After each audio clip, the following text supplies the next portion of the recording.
प्यारे बहनों और भाइयों, मेरा नमस्कार स्वीकारो। देखिए, आज हम आपके लिए बता रहे हैं कि जो जन्म कुंडली होती है उसमें यानी जो त्रिकोण होते हैं वो कितने प्रकार के होते हैं और उसको किस प्रकार से देखा जाता है। तो देखिए, इसमें 5 प्रकार के 6 प्रकार के त्रिकोण का योग लगाया जाता है। प्रथम जो है जन्म लग्नेश और पंचमेश और धर्मेश, यानी पहला, पाँचवा, नमा, इनके जो स्वामी होते हैं वो केंद्र में हो, तो इसका मतलब ये हो गया कि ये धर्म कर्म इसके पिछले जन्म में बहुत सही थे और इस जन्म में इसकी धर्म की ओर झुकाव रहेगा और अपना जीवन अच्छी तरह से गुजारेगा। दूसरा है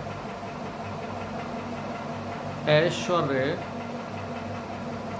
त्रिकोण योग। ऐश्वर्य त्रिकोण योग का मतलब है कि धन,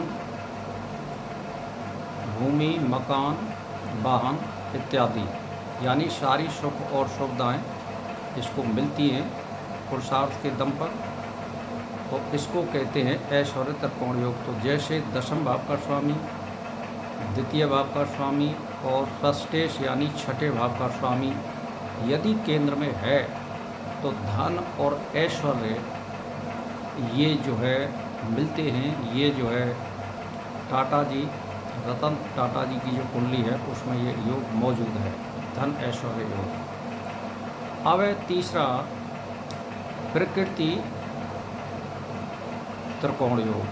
प्रकृति का मतलब है पत्नी, पुत्र, धन और उसकी इच्छाएं की पूर्ति किस प्रकार होगी, ये उसमें बताया जाता है और यही उस आदमी को मिलता है। इसकी इच्छाएं क्या होती हैं तो प्रकृति उसी तरफ उस आदमी को मोड़ देती है और वो धन संग्रह में लग जाता है। तो अब आती है मोक्ष त्रिकोण योग। मोक्ष त्रिकोण योग का मतलब होता है आत्मा का परमात्मा से क्या जुड़ाव रहेगा और कितना चित्तवृत्ति निरोध कर पाएगा, कितना परिवार से अलग रह पाएगा, ये सारे उस कुंडली के योग से उसको प्राप्त होते हैं। और वो धर्म कर्म करता, धर्मशाला बनवाना और हॉस्पिटल खुलवाना, परमात्मा का ध्यान चिंतन करना, ये उसमें आता है। तो ये होते हैं चौथे भाव का स्वामी, 8वें भाव का स्वामी और 12वें भाव का स्वामी। ये जो है आपका मोक्ष त्रिकोण योग हो गया है। अब ये 4 हो गए हैं हमारे। पहला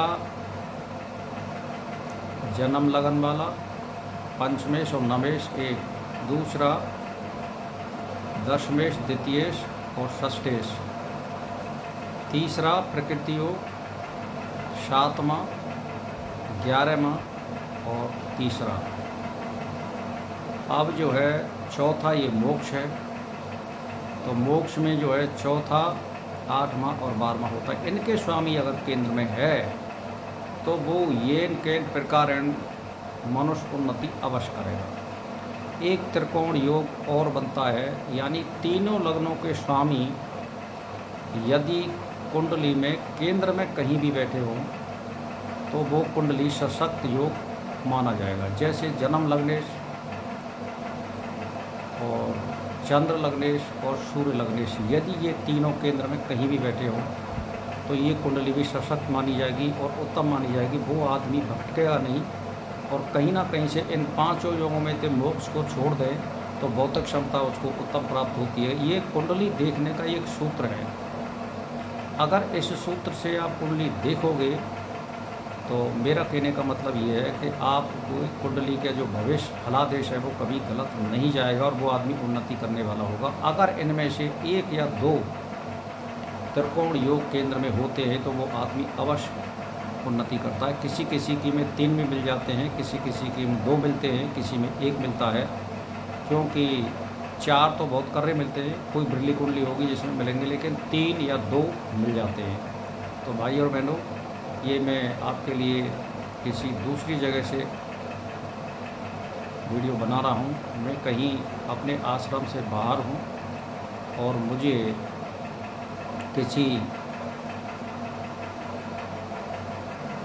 समस्या के चक्कर मुझे ढूंढना पड़ रहा है, तो मैं यहाँ हूँ, वहीं से मैं वीडियो बना रहा हूँ।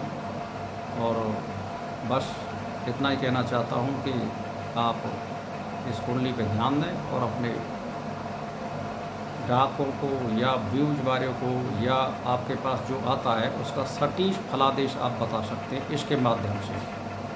ये मैंने आपके लिए सूत्र बता दिए, इससे ज़्यादा कोई सूत्र ज्योतिष में देखने का है नहीं। तो भाई और बहनों, मेरा इसी के साथ नमस्कार।